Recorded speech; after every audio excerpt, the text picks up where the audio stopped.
Alam mo bang may ulam ka na sa 20 pesos mo? Sulit na at masustansya pa.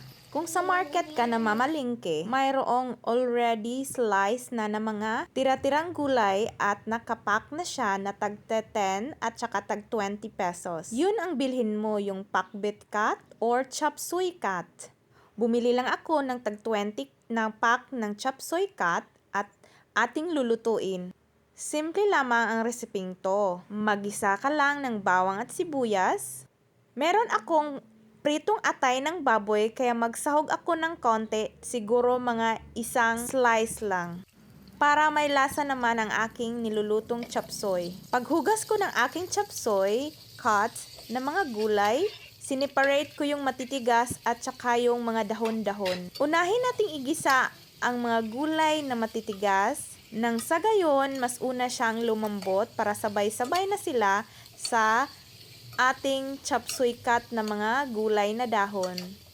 Halo-haluin ng bahagya, takpan, at lagyan ng kaunting tubig. Kumuha ako ng kaunting atay ng baboy na prito na at aking isahog dito sa aking chop suey.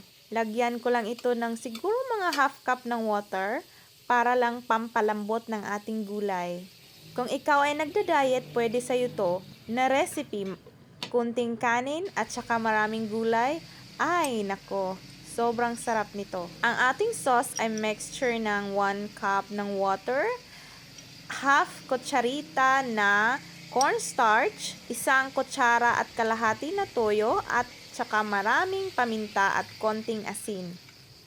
At ating ibuhos dito kung malambot na ang ating mga gulay. Kung makukulangan kayo sa sabaw at gusto nyong sobrang lambot ng gulay, lagyan nyo ulit ng konting water. This part, pwede na nating ilagay ang ating mga dahon-dahon at saka yung Baguio beans kasi madali lang naman lumambot ang Baguio beans. Halu-haluin at takpan ng kaunting minuto. Siguro mga 5 minutes luto na ang ating mga gulay. Kayo na lang ang magtansya sa timpla at saka kayo na rin ang bahala kung maglagay kayo ng MSG kasi ako naglalagay talaga ako ng kaunting MSG. O diba? Simple lang ang ating putahe ngayon or ang ating recipe pero napaka-healthy at napakamura, tipid sulit.